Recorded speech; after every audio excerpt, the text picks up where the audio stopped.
بسم اللہ الرحمن الرحیم۔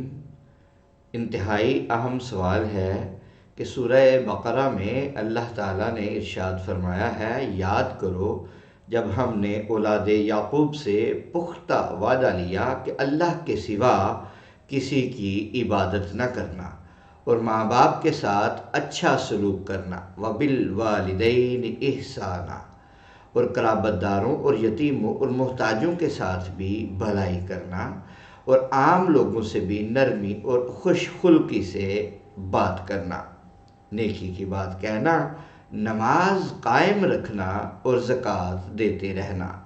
پھر تم میں سے چند لوگوں کے سوا سارے اس عہد سے روگرداں ہو گئے اور تم حق سے گریز ہی کرنے والے ہو۔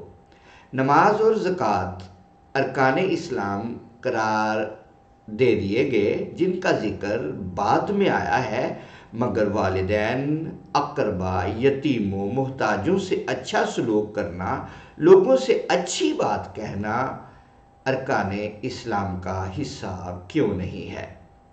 عدل ارکان اسلام میں کیوں شامل نہیں؟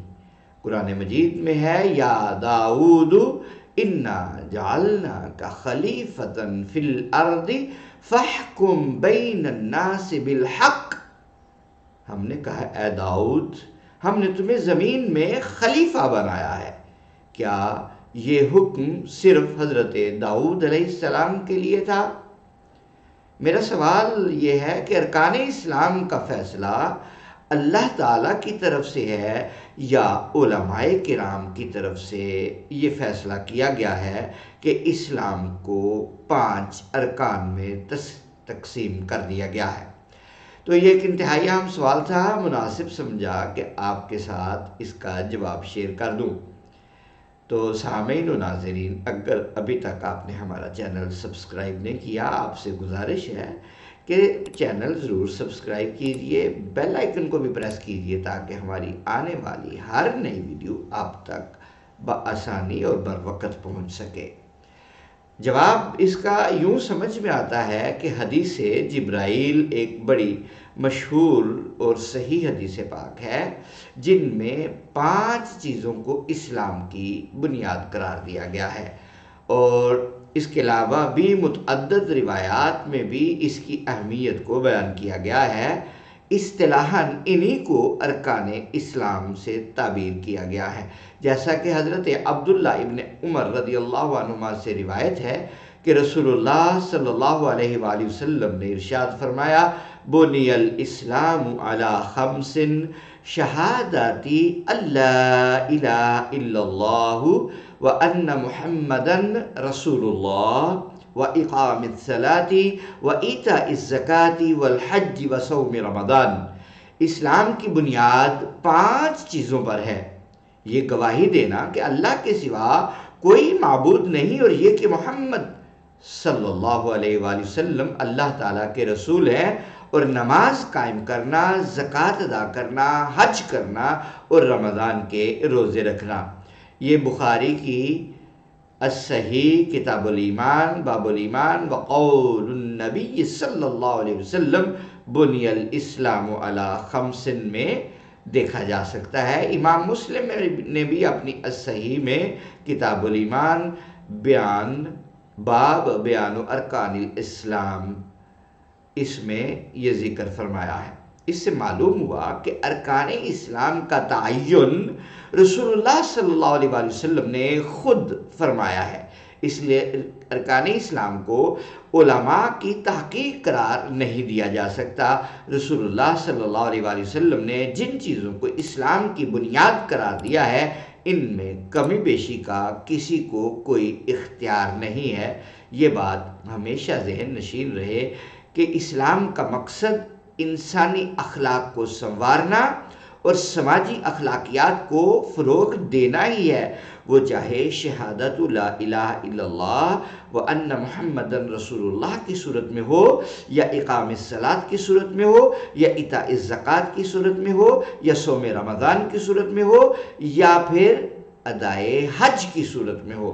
رسول اللہ صلی اللہ علیہ وسلم کی بعثت کا مقصد وہ خود بیان کرتے ہیں، اللہ رب العزت نے بھی قرآن پاک میں فرمایا وَالَّذِي بَعَثَ فِي الْأُمِّيِّينَ رَسُولًا مِّنْهُمْ يَتْلُو عَلَيْهِمْ آيَاتِهِ، آگے کیا فرمایا وَيُزَكِّيهِمْ وَيُعَلِّمُهُمُ الْكِتَابَ وَالْحِكْمَةَ، وہی ہے جس نے ان پڑھ لوگوں میں انہی میں سے ایک باعظمت رسول صلی اللہ علیہ وآلہ وسلم کو بھیجا، وہ ان پر اس کی آیتیں پڑھ کر سناتے ہیں اور ان کے ظاہر و باطن کو پاک کرتے ہیں، اخلاقیات کو سنوارتے ہیں اور انہیں کتاب و حکمت کی تعلیم دیتے ہیں۔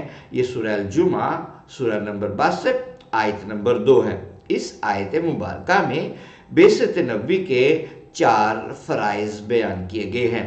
نمبر 1 تلاوت آیات، نمبر 2 تزکیہ نفوس یعنی کفر و شرک، بد عملی، بد اخلاقی اور امور جاہلیت سے ان کو پاک و صاف کرنا، نمبر 3 تعلیم کتاب یعنی اللہ کے احکام کی تعلیم دینا اور اس کے مضامین کی تشریح کرنا، اور نمبر 4 کیا بنا تعلیم حکمت یعنی احکام کی علل، ان کی غایات اور شریعت کے اصول و مقاصد کی تعلیم دینا۔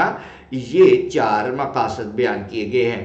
حضور صلی اللہ علیہ وآلہ وسلم نے خود ارشاد فرمایا تھا انما بعثت لاتمم مکارم الاخلاق، یہ امام مالک کی موطا میں اس کو پڑھا جا سکتا ہے، یعنی میں تو مبعوث ہی اس لیے ہوا ہوں کہ تمہارے اخلاق سنوار دوں۔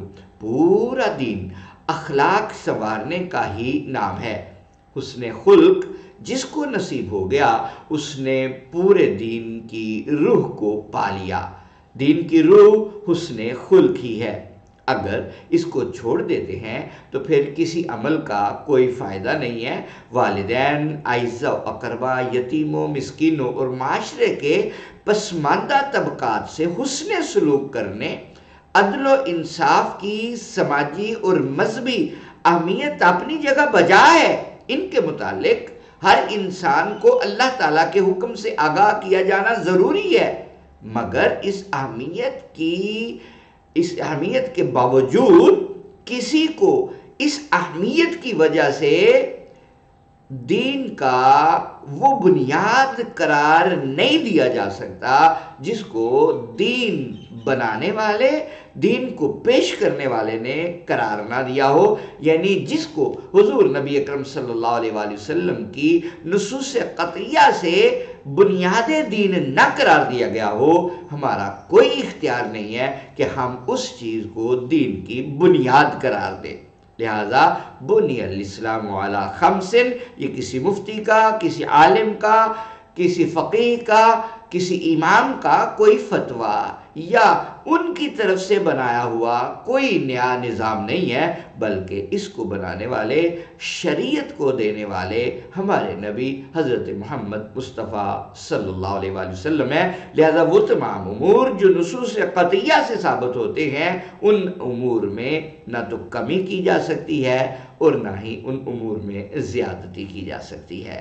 میرے خیال میں جواب آ گیا ہے۔ اللہ تعالیٰ اسے قبول فرمائے۔ واللہ ورسولہ اعلم بالصواب۔ السلام علیکم ورحمۃ اللہ وبرکاتہ۔